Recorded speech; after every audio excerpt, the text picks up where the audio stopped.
Entramos en la mesa 3, el eje 3 de este Congreso Internacional sobre Derecho, Economía y Empresa. Lo tenemos dedicado a la planificación jurídica internacional, ¿no? Planificación jurídica internacional de la empresa. Me acompañan 4 comunicantes, ponentes, con diferentes temas. La mecánica que vamos a seguir es la misma que en las sesiones anteriores. Van a hacer una primera exposición en torno a los 7 minutos, cada uno de ellos. Los iré presentando de forma individual a medida que intervengan, y luego que tengamos un turno, al menos 10-15 minutos, para poder lanzar alguna pregunta, abrir un pequeño debate. Bueno, pues sin más dilación, en primer lugar va a tener la palabra a mi izquierda Canòlic Mingorance Cairat, que es magistrada del Tribunal de Corts y profesora colaboradora en la Universitat d'Andorra. Le agradezco que haya hecho el esfuerzo de venir presencialmente y personalmente al Congreso. No en vano, pues con la Universidad de Andorra, desde la Universidad Miguel Hernández, hemos empezado ya a trabajar y abrir vías de colaboración. Mi primer destino es Alcoy, porque está feo que lo diga. El segundo es irme a Andorra a una estancia de docente o investigadora el año próximo. Nos trae un tema interesantísimo, y es el de la internacionalización del compliance penal. Así que, cuando tú quieras, Canòlic, por favor. En primer lugar, gracias por...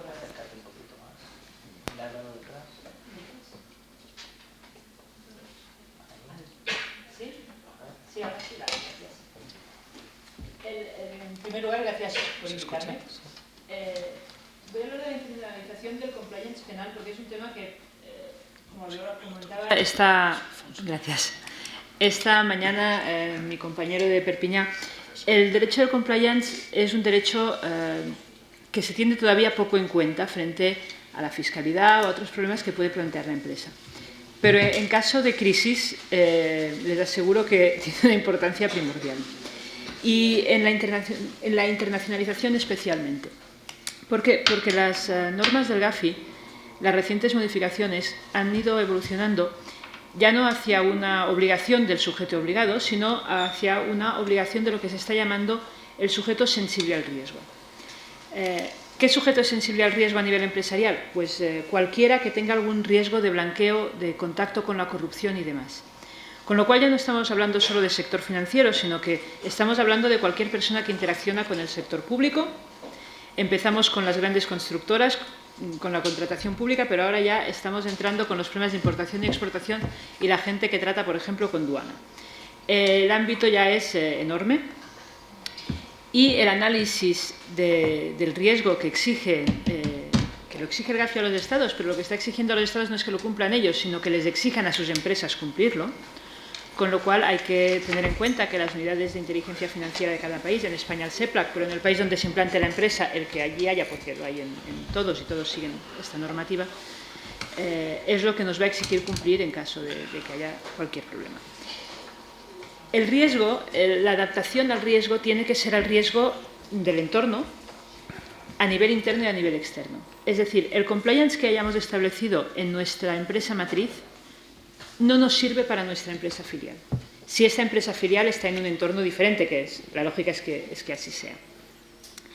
Con lo cual, antes de establecer cuál va a ser nuestra estructura empresarial y cómo vamos a comercializar nuestro producto, tenemos que analizar cuál es el riesgo que va a tener ese producto en ese mercado y adaptar nuestro proceso a ese mercado.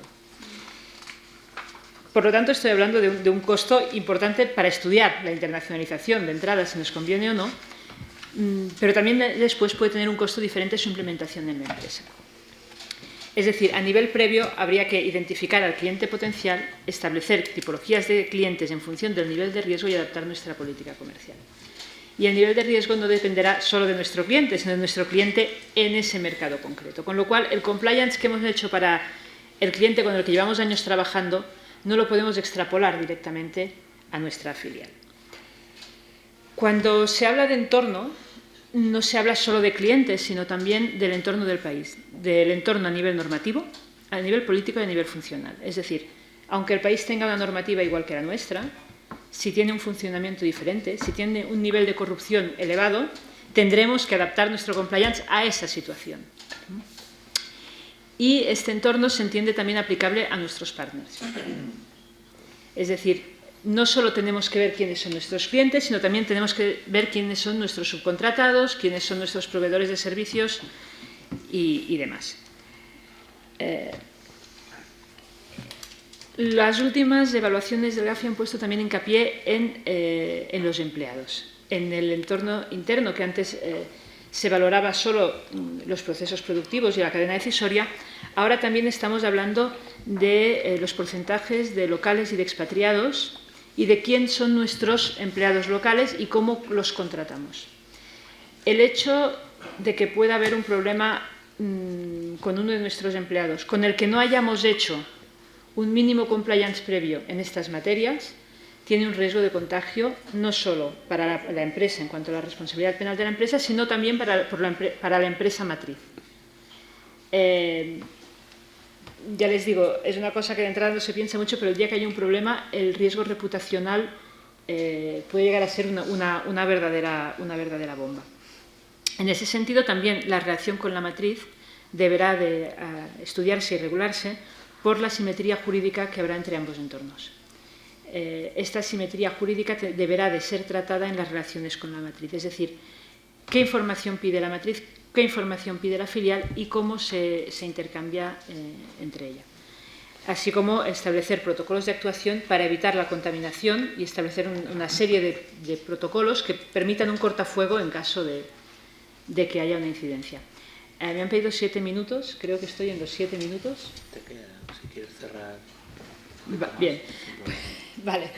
Pues solo mencionar que esta cuestión está dando en la práctica problemas, sobre todo, al menos en mi país, con la internacionalización hacia Sudamérica, porque el compliance se había pensado para un compliance en términos de blanqueo, pero no para un compliance en términos de corrupción. Y el hecho de que alguna empresa se haya visto inmersa en algún escándalo global de corrupción, como pudo ser el caso de Odebrecht, ha implicado para constructoras pérdidas de contratos muy importantes en Europa, por parte de países que no quieren trabajar con una constructora que está inmersa y en el sector financiero incluso en la pérdida de bancos corresponsales. Con lo cual, aunque el costo de implementar un sistema de control de riesgos a priori es muy alto, ya les digo que el costo que ha tenido después el no haberlo hecho ha sido inconmensurable. Lo dejo aquí, no sé si hay alguna pregunta y ya resolvemos. Muy bien, muchas gracias.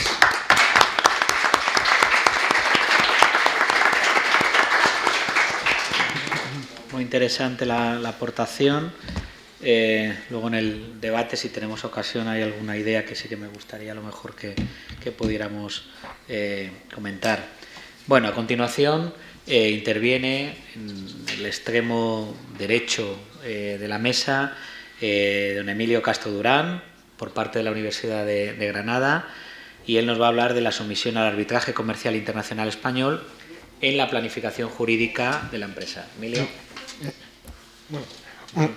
Hola, bueno, yo soy Emilio Castro de la Universidad de Granada, me doctoré en Derecho Procesal y bueno, yo he venido en primer lugar, quiero agradecer al profesor Alfonso Ortega y al profesor Jiménez que me hayan permitido participar en este congreso y que tienen una magnífica organización, y yo les voy a explicar lo primero, ante todo, por qué he escogido este tema, el tema del arbitraje comercial internacional y por qué una empresa en su planificación jurídica pues tiene que tener presente que tiene que someterse a este medio alternativo de resolución de conflictos. Bueno, lo primero, ante todo, creo que la mayoría de los aquí presentes, por lo que me han comentado, soy estudiantes de comercio internacional, desconocéis ciertos conceptos que es el proceso, el derecho procesal o internacional privado. Bueno, así a grosso modo el proceso es el procedimiento, al final son las reglas procedimentales de todo proceso para resolver litigios, y a eso que, bueno, que es temido por todos los estudiantes de Derecho durante la carrera y que se aprende a base de perder pleitos y al final de lo único que saben a lo largo de su vida. Para entendernos, eso es el derecho procesal y el derecho internacional privado, que regula todas las controversias de índole de carácter internacional que sean privadas, que también tiene un gran componente a nivel procesal. Y dentro de de estas dos disciplinas, yo vengo a hablarles de lo que es el arbitraje comercial internacional como alternativa a los medios, a la vía jurisdiccional ordinaria y por qué la empresa debe someterse a él. En primer lugar, es innegable que estamos en un mundo cada vez más globalizado, donde todos los contratos y los intercambios comerciales se realizan desde unas puntas del mundo a otro, donde intervienen muchos agentes, muchas jurisdicciones, muchos agentes, y para una empresa esto es complicado porque, por desgracia, en la vida empresarial hay que estar siempre preparado para la guerra, para el combate, porque nunca sabes cuándo te va a llegar o te va a surgir un conflicto, un problema, porque a lo mejor has hecho una compra-venta de mercadería y te han venido en mal estado.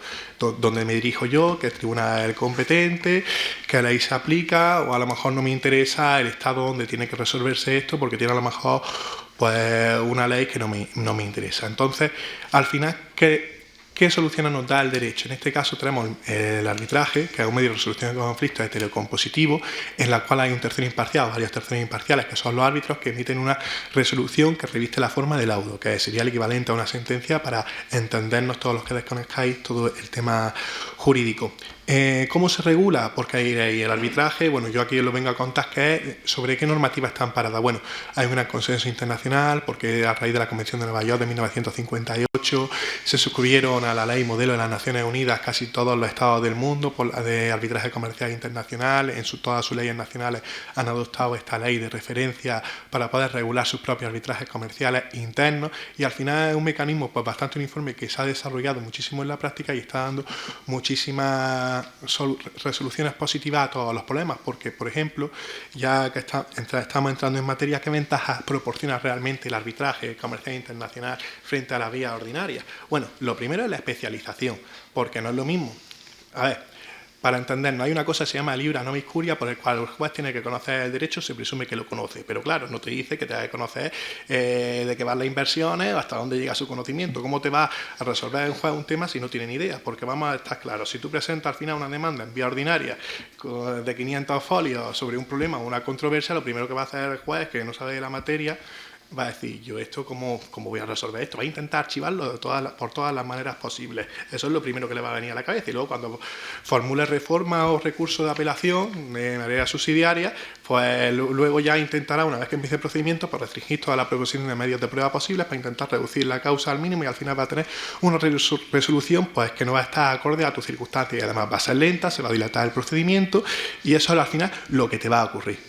Entonces, en cambio, el arbitraje comercial internacional te ofrece, en este caso, un tribunal, que son los árbitros, que son especializados en la materia, que saben, es más rápido porque la instancia es única, el procedimiento es mucho más sencillo, y además, en teoría, vamos a cogerlo con pinzas es menos costoso en la práctica. Entonces, esas son las potenciales ventajas que te ofrece el arbitraje comercial internacional para poder solucionar cualquier tipo de conflicto que te pueda surgir en el seno de la vida empresarial, y es por lo que yo os recomiendo someterse a él. Bien, ¿cómo nos sometemos al arbitraje comercial internacional? Bueno, ante todo, decir que la naturaleza del arbitraje se basa en la autonomía de la voluntad frente a la potestad jurisdiccional que tienen los jueces y tribunales, porque allá el Tribunal Constitucional nuestro emitió en una sentencia, si mal no recuerdo, amén si me equivoco, está en el capítulo que he escrito, en el año 2012, deslindó la potestad jurisdiccional de la función arbitral, extendiendo la función arbitral como una cuestión de índole privada, que es basada en la autonomía de la voluntad, y al final el Poder Judicial, emanado del artículo 117 de la Constitución, de poder juzgar y hacer ejecutar a los juzgados, tenía una naturaleza pública y necesaria. Son similares, pero no es lo mismo, para entendernos también y dejar aclarado también este concepto.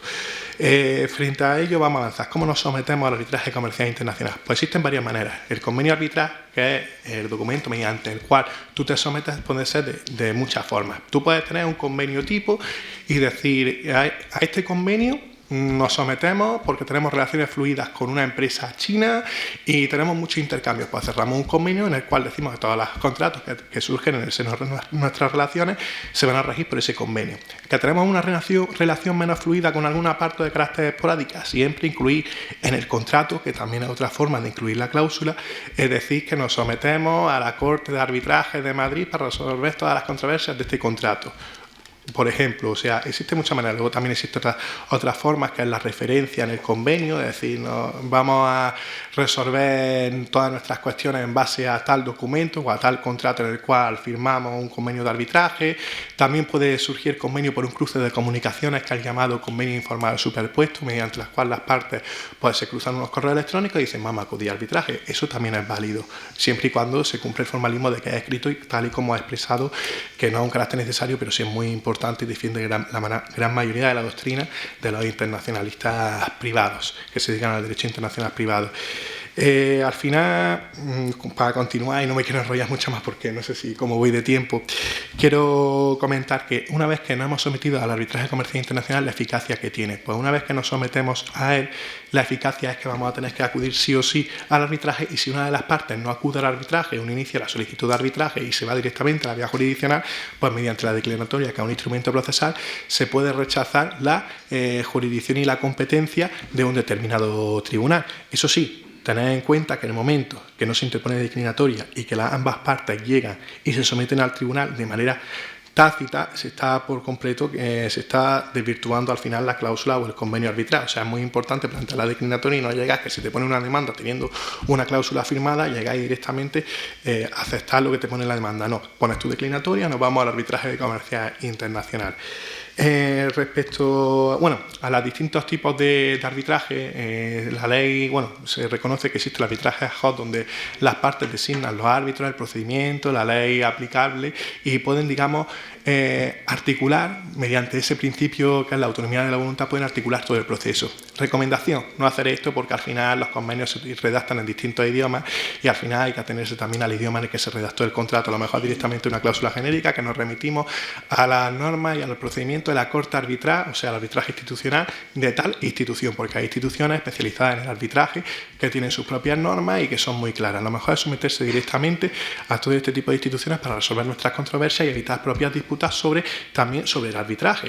Luego, sobre la cláusula de arbitraje, también es importante decir que aunque el contrato pueda ser nulo, la cláusula de arbitraje supervive a la nulidad del contrato. Es decir, que si el contrato se declara nulo, esto no significa que nosotros podamos ir a la vía jurisdiccional. No. Podemos seguir acudiendo al arbitraje. Otra cosa es que se declare la nulidad de la cláusula de arbitraje por otra vía, pero la cláusula subsiste aunque el contrato sea nulo, porque hasta eso se tiene que ver en el seno del arbitraje.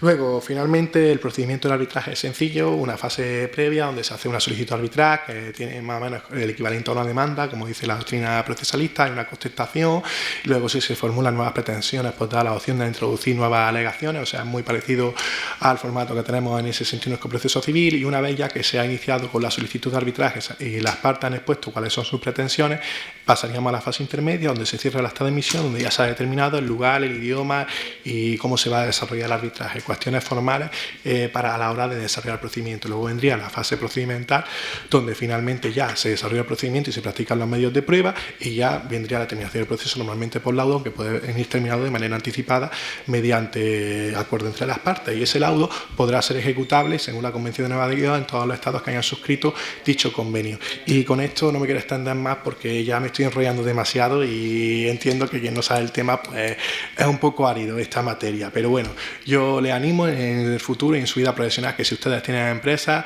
eviten cuando tengan temas especializados la vía jurisdiccional y sométanse al arbitraje comercial internacional. Muchas gracias.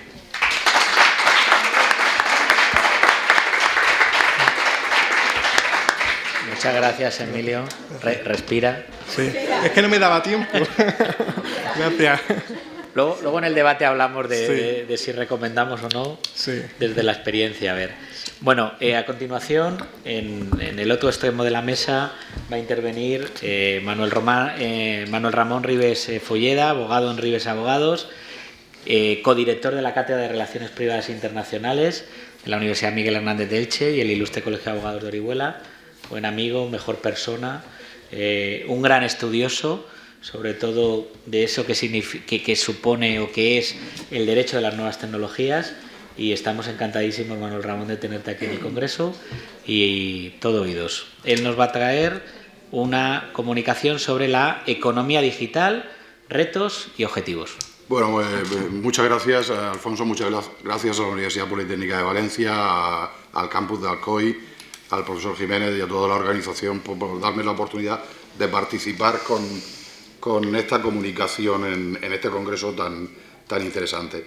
Bueno, el tema que voy a intentar abordar, el profesor Ortega, como siempre me engaña, me dijo que tenía todo el tiempo que quisiera, luego me dijo que un poco menos y ahora me dice que 7 minutos. Entonces, entiendo que de todos es conocido que el mundo de las nuevas tecnologías, la tecnología de la información y de la comunicación nos ha llevado a un nuevo escenario, a un nuevo contexto que no solo supone un cambio a nivel social, sino incluso a nivel económico. Ya lo exponían las compañeras mexicanas con su marketing digital, a las que felicito por su exposición. Y bueno, en ese ámbito estamos ya dentro de lo que es la cuarta revolución industrial. La cuarta revolución industrial, que la primera, las anteriores, nos llevaban a la... Vamos a ver cómo esto...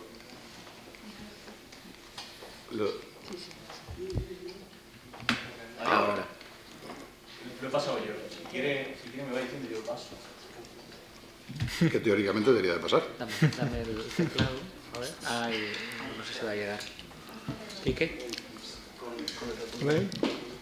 Es que Gracias. ¿Vamos a hacer así? Sí, lo podemos hacer así, con la flecha. Sí. ¿Vale? Vale. Estupendo. Sí, perfecto. Ahí está. Pues, como les decía, la tercera revolución industrial pues tuvo como objetivo pues la implantación de la maquinaria y la especialización de la mano de obra. Hoy nos encontramos con una cuarta revolución industrial donde la tecnología es el eje fundamental que va a regir nuestra sociedad tanto a nivel personal como a nivel económico.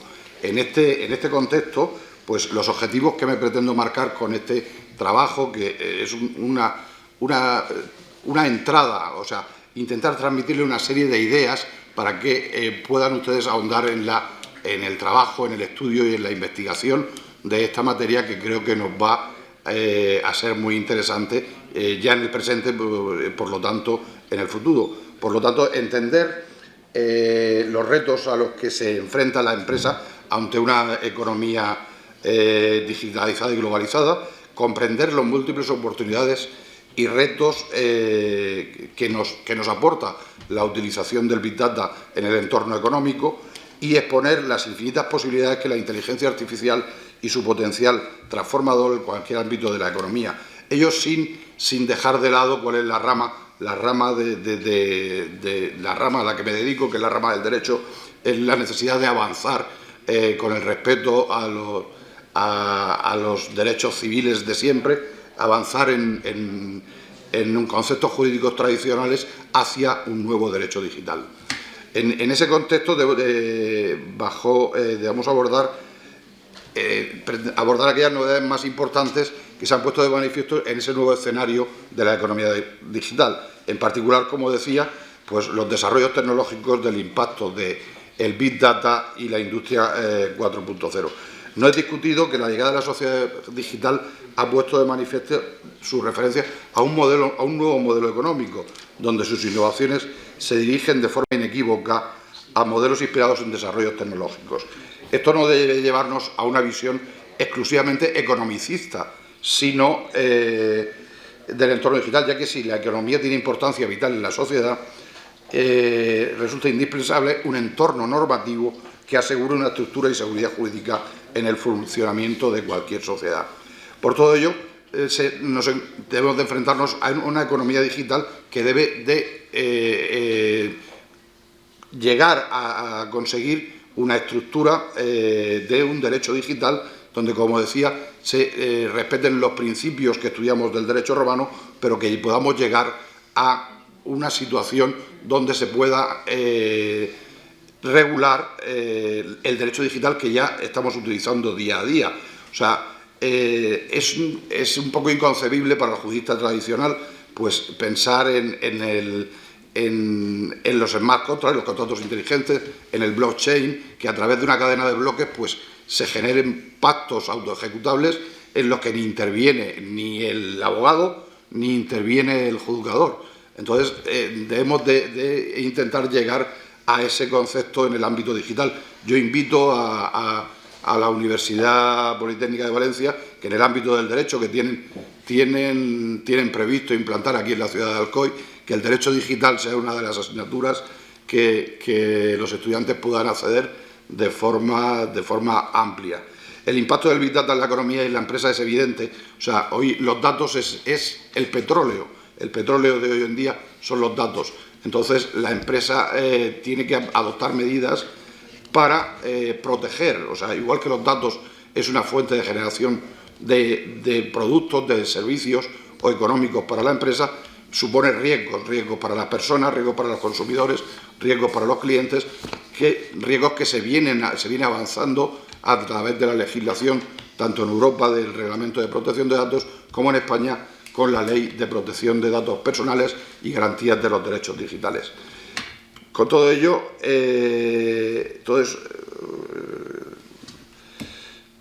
me refería antes a los contratos inteligentes definidos con un protocolo transaccional. La inteligencia artificial nos deja con un conglomerado de tecnologías que lo va a cambiar todo. Se reproducen acciones o habilidades de los humanos, sobrepasando a estos en las capacidades analíticas y de procesamiento. Si bien todavía no podemos afirmar que se pueda producir una emulación completa del ser humano, el potencial de la inteligencia artificial para realizar análisis de datos y tomar decisiones eficaces dan a la industria, la convierten en una herramienta idónea para realizar actividades hasta ahora reservadas únicamente a la mente humana. Por tanto, en este contexto y dentro ya de la cuarta revolución industrial, es incuestionable que la tecnología está alterando la forma en la que se vulneran, protegen o ejercen derechos fundamentales, como puede ser el acceso a la información, la libertad de pensamiento o la propia libertad de expresión. Por tanto, nos encontramos ante un proceso de cambio donde los derechos digitales tienen que sustituir al derecho analógico, los derechos civiles tal y como los conocemos desde el derecho romano, creando un nuevo marco normativo que contemple la vida en línea y una imprescindible y necesaria seguridad jurídica. Es un hecho ya, la industria automatizada es un hecho ya y debemos avanzar en ese camino. Muchísimas gracias.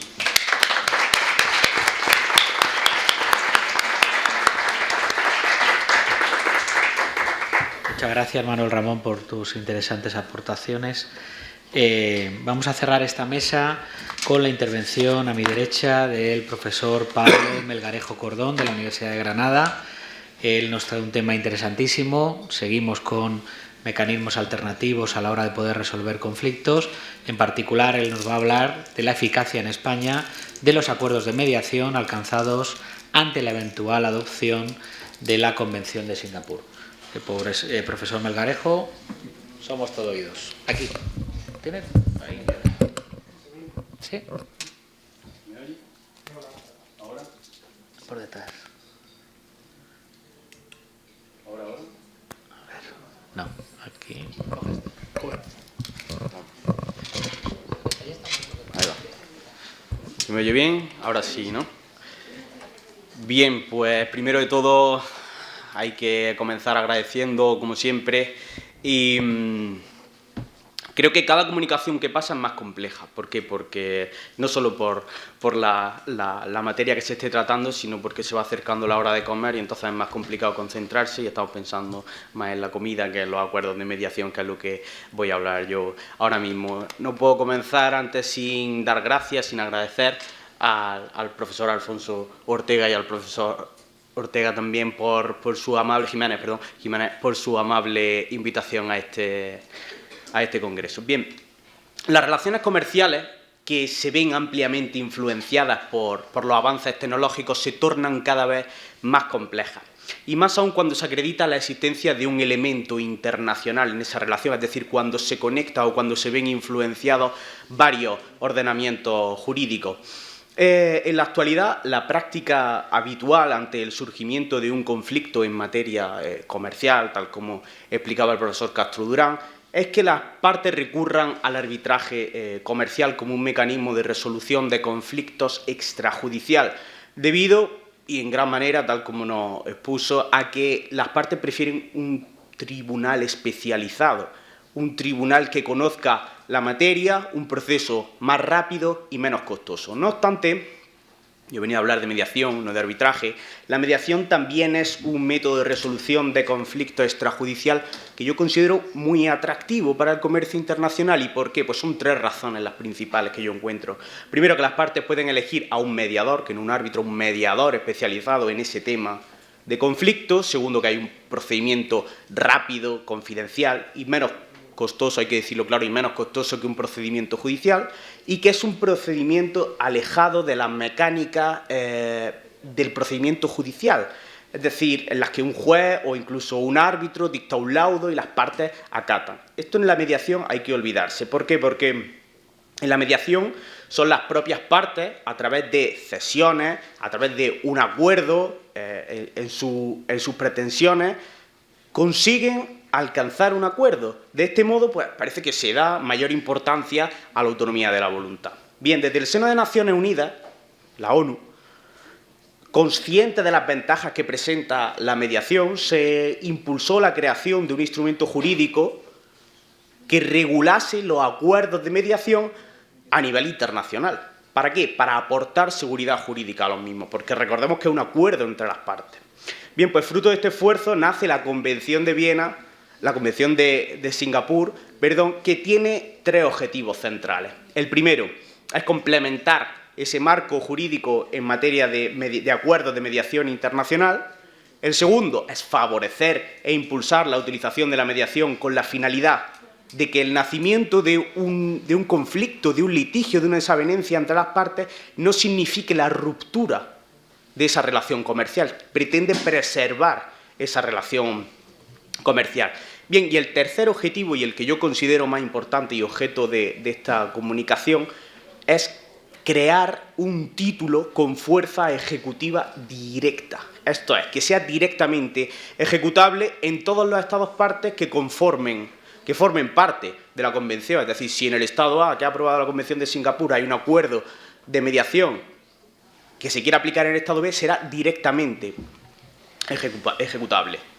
España, que aún no ha adoptado la Convención de Singapur, y ello se debe a una razón muy básica, y es que existen diferencias sustanciales entre el sistema recogido en la Convención de Singapur y el ordenamiento jurídico español. Hay una colisión, existe una colisión clara y directa entre estas dos regulaciones. Prueba de ello es que en España, al igual que en muchos países, al igual que en otros muchísimos ordenamientos jurídicos del mundo, para que un acuerdo de mediación sea ejecutable, se hace necesario bien que sea homologado por un juez o bien que se protocolice en escritura pública a través de un notario. Esto es la ley de enjuiciamiento civil, así lo recoge. Estos son los requisitos que establecen tanto la ley de enjuiciamiento civil como la ley de mediación.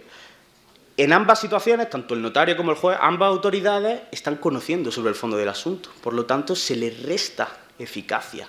Este procedimiento ulterior de revalidación, porque es una revalidación, las partes ya habían validado ese acuerdo y, en consecuencia, esta falta de ejecutividad directa de los acuerdos son las razones por las cuales en España la mediación no es el medio preferente utilizado, sino que se recurre más al arbitraje. Sin embargo, fijémonos que la Convención establece un requisito sencillo para hacer valer esos acuerdos, que es simplemente la firma y la posterior acreditación de esa firma, del consentimiento de las partes. Pero la Convención, que creo que es un texto jurídico bien hecho, pulido, con una técnica jurídica más que aceptable, establece en su artículo 5 los motivos por los que se puede denegar la ejecución, el reconocimiento de ese acuerdo. Por ejemplo, la incapacidad de alguna de las partes o el tan conocido como el orden público. El orden público. Bien, creo que tras esta breve explicación se entiende y se ve fácilmente la colisión entre el ordenamiento jurídico español y la propuesta de reconocimiento de la Convención. Bien, pues sabiendo que el sistema de reconocimiento y ejecución español es inconciliable con el sistema creado por la Convención, ¿qué debería hacer el legislador español si quiere ratificar este acuerdo, si quiere suscribir este acuerdo internacional, si quiere suscribir la Convención? Pues sería requisito sine qua non, sería imprescindible acometer una reforma, reformar la ley de enjuiciamiento civil y la ley de mediación. A pesar de lo anterior, y que esto pudiera parecer un trámite sencillo, las reformas legislativas deben ser realizadas con cautela, con un alto grado de observancia y prestando particular atención a las consecuencias que se deriven de esa reforma. La ratificación de este convenio por parte de España significaría una apuesta decidida y clara por la mediación, pero a día de hoy parece que no va a ocurrir, que España no va a ratificar la Convención de Singapur. Cabe plantearse ahora una pregunta. Si España ratificase la Convención de Singapur, ¿sería esto un impulso para otros Estados miembros de la Unión Europea para que la ratificasen o incluso para la propia Unión Europea como organización supranacional para que lo ratificase la propia Unión Europea? Bien, termino, que estoy ya en los 7 minutos y le prometió a Alfonso que iba a ser corto, entre 7 y 8, y termino con las conclusiones. El arbitraje indudablemente sigue teniendo unas cuotas de utilización de recursos al arbitraje mayores que los de la mediación, pero se basan precisamente a la falta de ejecutividad directa de un acuerdo de mediación. No podemos todavía a día de hoy en España ejecutar directamente un acuerdo de mediación sin que pasen por o bien la homologación de un juez o bien la protocolización a través de un notario, a través de una escritura pública. Y aun cuando la eficacia es territorial, y esta es la segunda conclusión, aun cuando la eficacia extraterritorial automática genera cierto recelo para los estados receptores de estos acuerdos, sobre todo vinculados al orden público, la eficacia directa presenta unas ventajas que son destacables. Primero, se hace de la mediación un método de resolución de conflictos más atractivo. Cuando permitimos que se ejecute directamente es más atractivo para las partes comerciales. Se dota de mayor rapidez, de prontitud y de agilidad al procedimiento, que son lo que se busca al fin y al cabo cuando se tiene un tipo de conflicto comercial. Se evita en gran medida la ruptura de las relaciones comerciales y en términos comerciales y económicos esta rapidez, esta ejecutividad directa nos trae ventajas como permitir que las empresas continúen siendo competitivas en el mercado global, les permite a las empresas abordar las oportunidades de negocio que suelen ser limitadas en el tiempo, reducir los costos de tarifa de depósitos, de seguros, de multas, de intereses y, por último, y también muy importante, satisfacer recíprocamente su cartera de clientes. Muchísimas gracias.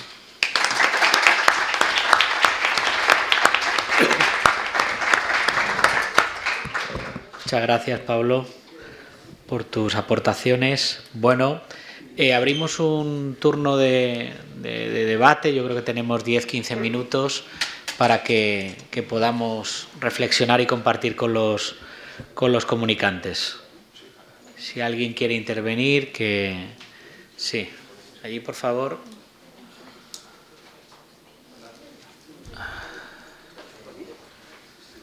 Pues mi pregunta va dirigida para usted. Sí, Perdona que señale con el dedo, pero es que no me acuerdo. No te preocupes. Manuel Ramón. ¿Cuál considera que ha sido la revolución más relevante en la historia de la humanidad y qué impacto ha tenido a nivel social, económico y político? Vale, ya está, no toques nada más. ¿Lo acercas? Ya está, ya lo tienes. Pienso, vamos a ver, yo creo que la que estamos viviendo. O sea, La cuarta revolución. Cada revolución incide en un aspecto de la persona, de la sociedad o de la economía, ¿no? O sea, me imagino que la primera, la segunda, la tercera revolución industrial, en ese momento, o sea, no se puede juzgar la historia hoy, la historia de hace 100 años. O sea, tendríamos que juzgarla con criterios de hace 100 años. Entonces, pero yo creo que la revolución a la que estamos asistiendo, la revolución tecnológica, yo creo que es la mayor revolución de la humanidad. O sea, si nos ponemos a estudiar historia, y a ver, sí, ha avanzado la sociedad, ha avanzado muchísimo, pero la revolución tecnológica es que va por delante de las personas, por delante del legislador. El legislador no llega, el legislador siempre va detrás. O sea, yo creo que estamos asistiendo a un momento donde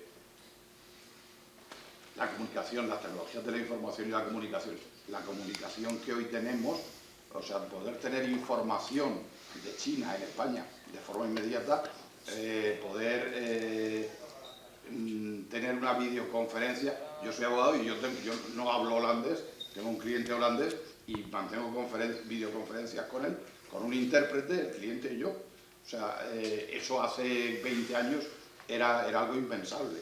Entonces, creo que estamos asistiendo a un momento, y ya con la inteligencia artificial, yo creo que eso va a ser ya el máximo, ¿no? O sea, hay que poner límites, hay que controlar, y sobre todo yo creo que hay que educar. O sea, porque poner límites a la tecnología es muy difícil.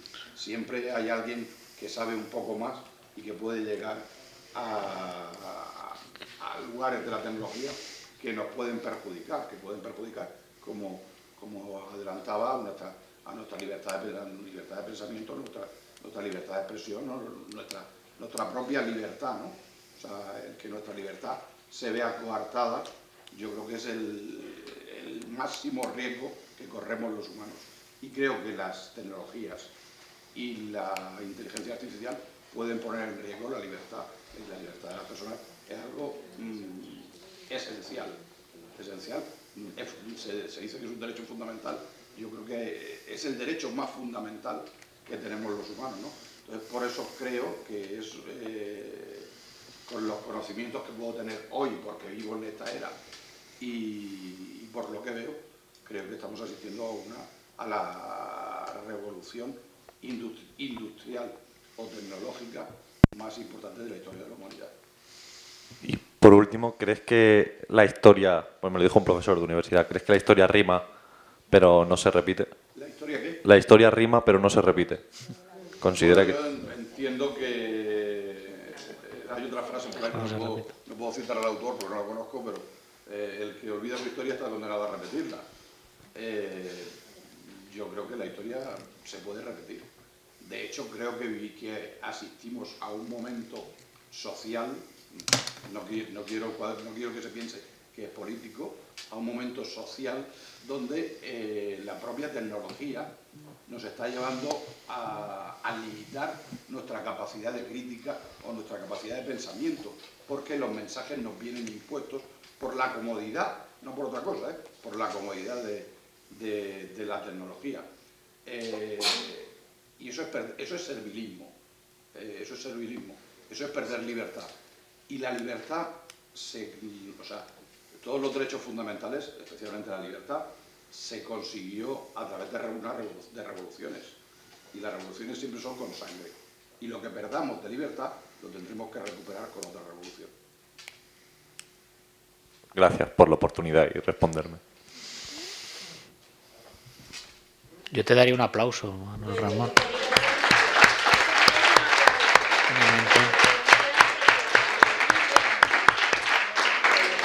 Bueno, mientras alguien se anima, yo sí que voy a lanzarle a los miembros de la mesa alguna pregunta o hacer alguna consideración, ¿no? Enlazo las dos intervenciones de Pablo y de Emilio, mediación, arbitraje, medios alternativos. Si los dos mecanismos los inserto en lo que son las relaciones comerciales internacionales y desde de la práctica, ¿no?, del comercio internacional, que en esta última etapa de mi vida es lo que vengo haciendo, yo creo que falta todavía mucho por hacer. Es decir, a mí la mediación no me convence para resolver conflictos comerciales internacionales por una sencilla razón, porque no vincula, no obliga y yo lo siento mucho, pero el comercio internacional está presidido, que me perdonen mis compañeras civilistas, en el Código Civil se habla de la buena fe, ¿no?, de actuar con la diligencia, de un buen padre de familia, de estos conceptos estupendos y maravillosos que nos decían en primero de carrera que eran conceptos jurídicos indeterminados y demás. Yo creo que el comercio internacional no se rige por el principio de la buena fe, todo lo contrario, se rige por el principio de la mala fe.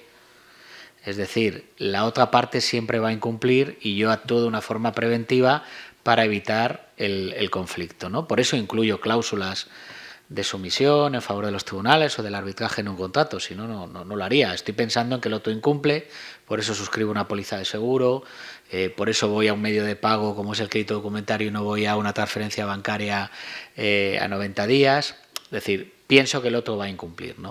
Entonces, si pienso que el otro va a incumplir, la mediación no me sirve porque no vincula, porque no obliga, está muy bien el acuerdo de mediación, pero en definitiva se trata de acercar posturas, no de encontrar una solución. Y el arbitraje, que yo soy muy fan del arbitraje en el comercio internacional, fundamentalmente, como ha dicho Emilio, por la eficacia, ¿no? Y creo que Pablo también lo ha comentado, ¿no? Porque son tribunales, entre comillas, especializados, ¿no? Por la rapidez también, sin ninguna duda, y por el carácter económico que tiene el arbitraje como mecanismo de resolución alternativa de conflictos, económico en el sentido de que cuanto antes se encuentre la solución, antes ahorraré, no porque el arbitraje sea más económico, que es todo lo contrario, es todo lo contrario, ahí hay que ir sumando costes y costes, ¿no? Pero el problema que tiene el arbitraje es que el procedimiento termina, como nos ha explicado Emilio, con el laudo arbitral, pero el laudo, si no hay buena voluntad por la otra parte, tengo que acudir a un órgano jurisdiccional para el reconocimiento y ejecución del mismo. Por tanto, lo que gané al inicio para obtener el laudo, lo pierdo al final cuando busco el reconocimiento y ejecución. Entonces, mientras no le demos capacidad a los tribunales arbitrales para que puedan ejecutar los laudos arbitrales, seguiremos teniendo que acudir y morir en la intervención de los órganos jurisdiccionales. Y cuando tú vayas a un órgano jurisdiccional y le digas, oiga, ejecute un laudo, te dirá, ¿por qué te has ido al arbitraje? Porque yo soy lento, porque soy caro y porque soy ineficaz. Pues ponlo ahí y ya veremos cuándo resuelvo tu asunto. Entonces creo que deberíamos de reconfigurar el procedimiento arbitral, por un lado. Y luego, por otro lado, creo que, y en general, ¿no? Creo que va para todos los miembros de la mesa, creo que hace falta mucha pedagogía. Hay que enseñar mucho. Las empresas, aunque sean... yo estoy muy acostumbrado a un entorno de pymes o micropymes, no conocen lo que es el arbitraje, no saben qué es eso. O sea, yo soy muy fan de una corte de arbitraje que es la Corte Vasca de Arbitraje, con sede en San Sebastián, ¿vale? ¿Por qué? Ya me diréis, no tiene nada que ver. Bueno, fundamentalmente porque es la más rápida que hay ahora mismo en España, en menos de 6 meses tienes un laudo, y la más económica que hay. Cuando tú a una empresa de Alicante le dices que vas a someter su conflicto a la Corte Vasca de Arbitraje, te dice, te has equivocado. Si me has puesto en el contrato es que te has equivocado. No me he equivocado. Puedo poner la Corte Vasca, la de la Cámara de Londres, o irme donde sea, ¿no? Entonces, creo que hace falta enseñar mucho y hacer mucha pedagogía, ¿no? En relación con esos dos mecanismos. Y para este lado de la mesa, dos preguntas muy concretas. Estoy con Manuel Ramón, en el que el derecho siempre vamos detrás de los cambios que se producen en la sociedad, sin ninguna duda, pero yo no tengo tan claro que realmente la solución pase por ir a la construcción de un nuevo marco jurídico. Y pongo un ejemplo. Ahora mismo se está discutiendo, desde hace ya bastante tiempo en Bruselas, el nuevo reglamento europeo en materia de inteligencia artificial. El nuevo reglamento europeo en materia de inteligencia artificial no se va a poder poner en marcha como se preveía a finales de este año 2023, porque hay un desencuentro entre las dos instituciones que están liderando ese proyecto. No nos ponemos muchas veces de acuerdo a la hora de construir un marco jurídico. Creo que utilicemos las normas que tenemos y adaptemos las normas a las nuevas realidades que tenemos. Es decir, hay que jugar, hay que reinterpretar, y creo que ahí el papel de la doctrina, de los propios órganos jurisdiccionales, creo que es fundamental a la hora de hacer derecho. No siempre tenemos que pensar en vamos a una nueva norma, porque es muy difícil que eso ocurra, incluso en el seno de un Estado. Miremos la configuración que tenemos de nuestro Congreso de los Diputados.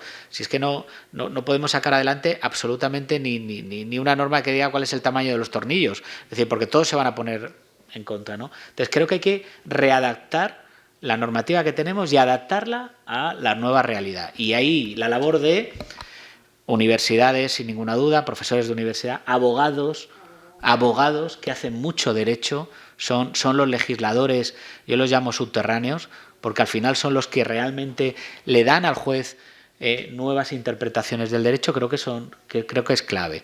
Termino con una última idea para Canolic, y luego ya, si queréis alguno intervenir. Interesantísima la idea del análisis de los riesgos penales. La duda que a mí me entra es, en un plan de internacionalización empresarial, ¿no? Cuando tú, una empresa, dice, ¿dónde voy?, ¿no? Y bueno, en los libros nos han enseñado que tengo que hacer un análisis, ¿no? Un análisis PESTEL, llámalo como queramos, ¿no? Entorno global, plan comercial y de marketing. ¿Qué hago? ¿Empiezo por el análisis de riesgos penales y luego ya analizo cuál es el mercado conforme a qué variables me interesan?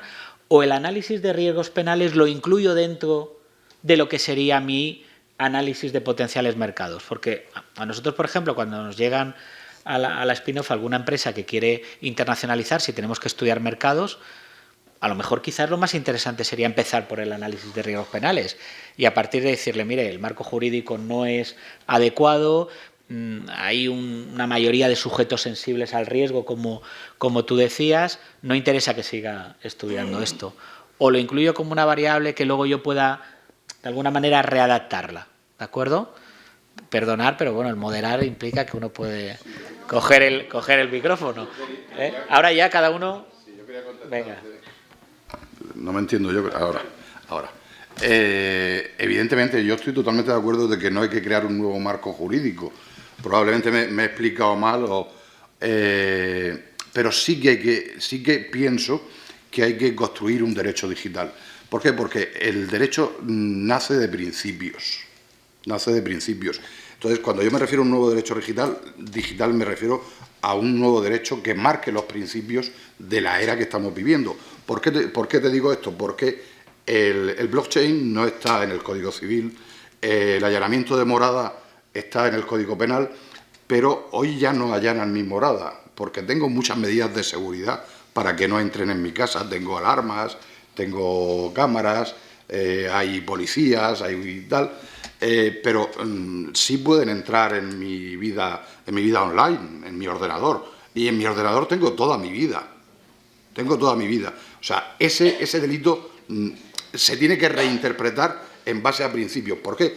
Porque el derecho que tenemos, el derecho analógico, es un derecho pensado para una sociedad donde las personas nos vemos las caras, donde nos rozamos, nos tocamos, donde nos encontramos, donde suscribimos contratos y nos damos la mano. El derecho digital es un derecho que se produce en otro espacio. Entonces, yo entiendo que hay que establecer principios dentro de ese espacio y a partir de esos principios adaptar o desarrollar las relaciones de convivencia, que al final es lo que regula el derecho, en los distintos ámbitos, en el derecho administrativo, en el derecho penal, en el derecho civil y en el derecho internacional, ¿no? Porque yo vuelvo a repetir, o sea, yo llevo 30 años dedicándome a la abogacía, me encanta lo que hago y yo cuando me planteo un pleito lo primero que hago es pensar si hay algún defecto procesal para intentar ganarlo y luego me planteo principios a la hora de a dónde llegar, para dónde llegar. Entonces yo creo que esos principios hacen falta porque estamos en otro espacio, estamos dentro de una máquina. Tenemos toda nuestra información, tenemos toda nuestra vida, fotografías, cuentas bancarias, números de teléfono, todos nuestros datos están, y los datos, es indiscutible que hoy los datos son el petróleo del siglo XXI. Entonces, configurar ese nuevo espacio con determinados principios generales del derecho, que pueden ser los existentes, adaptándolos a ese nuevo espacio. Habrá que crear alguno nuevo porque el espacio es totalmente distinto. Y bueno, y llegaremos al metaverso. Ya se habla de los neuroderechos. O sea, estamos con un lenguaje y un espacio totalmente distinto. Cuando yo me refiero a un nuevo derecho digital, no me refiero a un nuevo derecho, no me refiero a tirar por tierra el Código Civil, que a mí me encanta, el Código Penal, o los derechos que existen por la propia naturaleza, el derecho natural. Yo cuando estudiaba en primero de carrera de Derecho Natural, yo decía, ¿y esto para qué servirá? Pues es la esencia de nuestro derecho, es buscar el derecho natural del entorno digital en el que vivimos actualmente. Sí, no, yo solamente un apunte a Antonio y a Tony. Cuando pongáis en marcha el grado en Derecho, esa asignatura de Derecho Digital, no buscar profesor, tenéis a Manuel Ramón Ribes. Os puedo asegurar que es un mundo precioso, ¿eh? Pero es muy complejo, ¿eh? Es muy complejo. Muy complejo porque por lo menos mi mente, la mente de los alumnos que de aquí hay, es otra mente. Para mi mente ha sido muy difícil poder entender lo que es el software y el hardware. Y a partir de ahí ya ni te cuento. Bien, yo, en referencia al comentario que hacía, que lo veo acertado, ¿no? Porque hemos visto las disimilitudes y las similitudes que tienen el arbitraje y la mediación. Como todo en la vida, creo que es cuestión de perspectiva, ¿no? Porque si lo vemos desde una perspectiva académica, al menos en mi opinión, la mediación creo que es algo, si me permitís, más bonita, ¿no? Porque le dice a este, vete un poquito más para acá, acércate, y este dice, vete un poquito más para acá, acércate, y vamos a intentar encontrar ese término medio para que haya una cesión, para que haya una entrega recíproca de la pretensión de uno y la pretensión de otro, ¿no? Y creo que eso es más bonito porque no se enfrentan tanto, ¿no? Es que en un procedimiento judicial ya supone casi una pelea, y un procedimiento arbitral no deja de ser algo muy parecido. No deja de ser algo muy parecido en el que tenemos la parte A que se enfrenta a la parte B por una pretensión, por la obligación que sirva de base a la demanda, pero es un enfrentamiento. Entonces creo que la mediación, y que ahí la figura del mediador es bonita en ese sentido, pues a mí me resulta más atractiva desde el punto de vista académico, para estudiarlo. Porque a lo mejor si yo tengo una empresa y lo que quiero es la resolución rápida, efectiva y con un coste quizá menor, a lo mejor me voy a la corte arbitral vasca, ¿no? Entonces, como todo en la vida, es cuestión de perspectiva. Si lo estudiamos académicamente, pues a lo mejor resulta más atractivo el arbitraje, pero si nos vemos inmersos en algún tipo de litigio comercial, a lo mejor lo que queremos es que se resuelva rápido y nos vamos con los vascos, con nuestros amigos del norte. Emilio. Yo, quería reiterar mi coincidencia de opinión contigo, Alfonso, sobre el tema de que al final el laudo arbitral, aunque sea ejecutable, pero hay que ejecutarlo, hay que acudir a los órganos jurisdiccionales y que queda mucho por hacer, efectivamente. Ahora, la cuestión es cómo vamos a estructurar esa reforma, cómo la vamos a pivotar y articular jurídicamente, porque al final, pensando, dándole vuelta, llega a una conclusión rápida. Y claro, recordando el artículo 117 de la Constitución, la potestad de juzgar y hacer ejecutar los juzgados corresponde en exclusiva a los jueces y magistrados. Entonces, habría que mirar cómo mejorar esas interconexiones, ¿no?, para intentar que puedan ser ejecutables los laudos y mejorar, dar más celeridad a la ejecución. Porque claro, pensando de que lo idóneo es que pudieran ejecutarlo directamente, pero me pongo ya a pensar la complejidad que tenemos, porque tenemos que reformar hasta la Constitución, y con las complejidades que hay en el Congreso actualmente, que no se ponen ni de acuerdo para una investidura, pero dándole vueltas, pero que coincido completamente con tu opinión. Falta articular cómo lo vamos a estructurar, porque al final es la herramienta que al final hay que cogerse lo más rápido, lo más sencillo para el mundo empresarial, y las jóvenes pymes tienen que ir acostumbrándose a someterse al arbitraje como un medio de resolución de conflictos. Mira, Emilio, qué tema más bonito para el segundo congreso, ¿sí?, de Derecho, Economía y Empresa, reflexionar sobre ese tema para la mesa que hagamos el año que viene, ¿eh? Gracias. Caroli, por favor. Sí. Bueno, yo creo que no hay que ser... ¿Acercártela? Sí. Sí, un poquito más, ya está. ¿Sí? Ya está. Yo creo que no hay que ser absolutistas nunca, y en derecho menos. Es decir, a este mercado no vayamos porque el riesgo es muy alto, tampoco creo que sea la medida, sino sí que hay que valorar, si vamos a ese mercado, cómo tenemos que ir y cuánto nos cuesta. Y yo creo que será más cuánto nos cuesta lo que será determinante, más que el decir es un mercado de riesgo, no vamos, porque puede ser un mercado de riesgo muy interesante.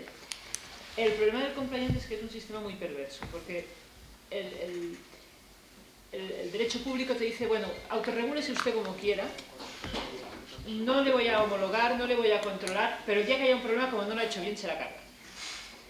Y ese es el problema. Y ese es el problema. Es un problema, yo creo, básicamente de valoración, pero sí sobre todo que hay que tener en cuenta a priori. ¿A priori por qué? Porque si lo hacemos a posteriori, igual vemos que el costo que nos implica el sistema nos anula toda esta política comercial que habíamos planteado, todo este interés en descentralizar nuestra estructura empresarial. Totalmente de acuerdo. Sí, por favor. Quería preguntar, no me ha quedado del todo claro, ¿es una figura que se propone el call player? Es un acuerdo de... Yo he entendido que es un acuerdo de partes para descansar la responsabilidad penal como si fuera una responsabilidad civil. ¿Sería algo así? Eso, una pregunta a ti. Respecto al derecho digital, el petróleo, ¿de quién es el petróleo? Yo sí que creo que hace falta un marco normativo que diga de quién es, porque esto no está normalizado y no se puede encontrar nada análogo en el derecho actual que pueda decir de quién es la autoría de una propiedad intelectual. Porque, ¿de quién es? ¿La hace la inteligencia artificial? ¿Quién ha hecho la inteligencia? ¿Quién ha dado el botón? Y, por último, respecto a la economía procesal de los procesos de mediación y de arbitraje, incluso un proceso judicial, a lo mejor me estoy equivocando, pero tiene ejecución de títulos judiciales, pero todo lo demás te lo has ahorrado. Sí que es... Por economía procesal te saltas la instrucción, la primera instancia, la apelación, te va solo a ejecutar el laudo como si fuera un título judicial, ¿no? Si queréis, por alusiones así a lo último, sí, claro, es verdad que no, obviamos todo el proceso, pero lo ideal sería que si A se pone de acuerdo con B, sería directamente ejecutable. Es decir, es que no tenemos ni que pisar el juzgado, ni el de Elche, ni el de Granada, sería lo ideal. El mundo es verdad que no es ideal. Y es verdad que en economía procesal, pues sí, nos ahorraríamos eso, pero es que finalmente es una rueda, un círculo vicioso que acabamos en los tribunales. Que si no nos ponemos de acuerdo para el arbitraje, nos vamos a los tribunales. Que no nos ponemos de acuerdo en la mediación, nos vamos a los tribunales. Pero es que si nos ponemos de acuerdo en el arbitraje y en la mediación y la otra parte luego no quiere cumplir esa buena fe de la que he hablado, pues a los tribunales. Es que acabamos siempre a los tribunales. No sé si Emilio quiere decir algo más. Yo... Que comparto con respecto al arbitraje y la mediación tu opinión. Efectivamente te ahorra un proceso costoso y lento en la vía jurisdiccional. He puesto antes el ejemplo de que muchas veces por la falta de especialización de los jueces, lo primero que si tú presentas una demanda de 500 folios y 300.000 pruebas, lo primero que va a hacer el juez es archivar, pase lo que pase. Vamos, yo es que soy el juez y es que me invento la legislación sui generis para archivarlo como sea, y tú reforma y pide apelación, que ya te restringiré los medios de prueba, que yo no quiero saber nada de esto, y el proceso como salga. Vamos, lo que haría yo como juez, que no salga de aquí.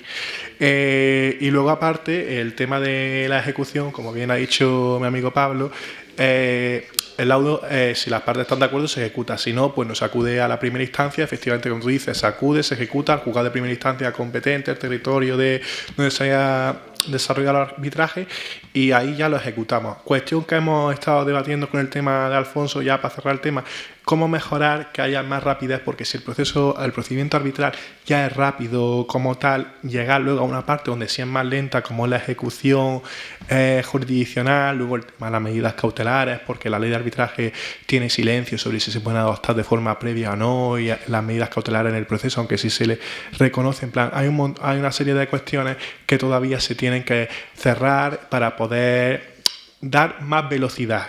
Comparto tu opinión, pero es básicamente que hay que intentar mejorar el sistema para que sea lo más rápido, porque si al final una cosa no se puede ejecutar de manera inmediata, pues el coche o el dinero del depósito, si no hay una medida cautelar o algo, desaparece de manera inmediata y nadie responde, para entendernos.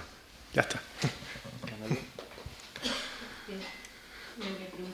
¿Qué es exactamente el compliance? El compliance no es más que el departamento de cumplimiento normativo de la empresa. Hay empresas, sobre todo las financieras, los sujetos obligados, que están por ley obligados, al menos en mi país, no conozco exactamente cómo funciona en España, a tener un departamento de cumplimiento normativo. Otras empresas no están obligadas por ley, pero es altamente recomendable, porque si hay un problema, si ni siquiera han establecido un departamento de cumplimiento, de compliance, se la cargan por la vía directa. Y en mi país y en muchos otros de Europa puede ser incluso la disolución de la persona jurídica, la sanción, o sea que no estamos para tonterías con el tema del compliance. Y es esto, no es más que el organismo de autorregulación de la propia empresa respecto a sus riesgos penales. Bueno, me ha gustado mucho su pregunta porque tiene una respuesta sencilla. Sus datos son suyos, pero ¿cuántas aplicaciones se ha descargado usted de forma gratuita y ha cedido, ha consentido la cesión de sus datos? Sin saberlo. O sea, bueno, sin saberlo. Sin saberlo. Ahí hay un tema que yo le doy muchas vueltas, y es el consentimiento. O sea, porque la inmediatez y la rapidez y la agilidad con la que obtenemos información en Internet, yo creo que nos llega a viciar el consentimiento cuando aceptamos las políticas de privacidad, porque yo no conozco a nadie que se haya leído las políticas de privacidad. 17 folios a una letra de 4, 2, 3, 4, yo creo que no sabe de nadie. O sea, que los datos son suyos. Entonces, yo creo que sí hay que crear una conciencia muy importante de la titularidad de los datos y a la hora de cederlos a terceros, pero que el hecho de que se hayan cedido, la ley le protege, tiene el derecho de cancelación de esos datos, el derecho a oponerse, y entonces en cualquier momento usted a la empresa, a la entidad que haya cedido los datos, le puede solicitar la cancelación de sus datos y puede incurrir, en caso de no hacerlo, en sanciones importantes, incluso en indemnizaciones por los perjuicios que le pueda causar. Y en cuanto a quién es el propietario, el titular de la inteligencia artificial, pues bueno, a mi entender, no soy ingeniero informático, pero a mi entender no es más que un software. Un software pues no es más que sea titularidad del autor. Entraríamos en los derechos de propiedad intelectual, porque entiendo que no entra dentro de los derechos de propiedad industrial. No es un modelo de utilidad, no es una patente, es una obra del hombre a través de una idea. Entonces, eso es un derecho de propiedad intelectual. Sí, puede decir todas las que quiera.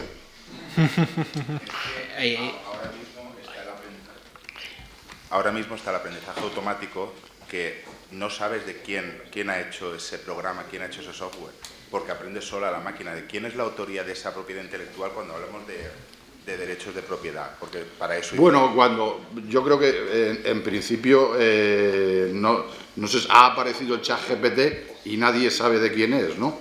Pero parece que es de todo el mundo. Pero bueno, el titular aparecerá cuando la regulación a nivel europeo o a nivel internacional sea más concreta, el titular aparecerá. Pero lo que está claro es que hay ya empresas que están utilizando de base ese software para crear otras herramientas. Ayer me presentaban a mí, una editorial conocida en el mundo del derecho, le